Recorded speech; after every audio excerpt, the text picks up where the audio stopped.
Welcome to Sweet Life Beat Life. We hope this video helps. You start by enabling the phone hotspot and making sure the mobile plan allows tethering. This avoids surprise blocks. Once done, open your new computer's Wi-Fi list and look for the hotspot SSID you set. Enter the exact password. Capitalization matters. If your phone offers 4 GHz and 5 GHz, pick 4 GHz for simpler compatibility unless you need speed. Make sure airplane mode is off on your PC so the wireless adapter can scan for networks. You now select the hotspot SSID and click Connect. When prompted, type the password and press Enter.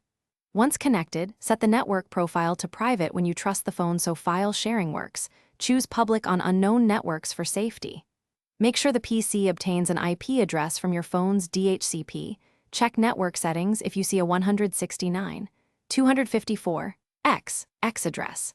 If you must use a static IP, match the phone's subnet and gateway so traffic routes correctly. You finish by verifying internet access. Open a web page or ping 888 to confirm packets flow.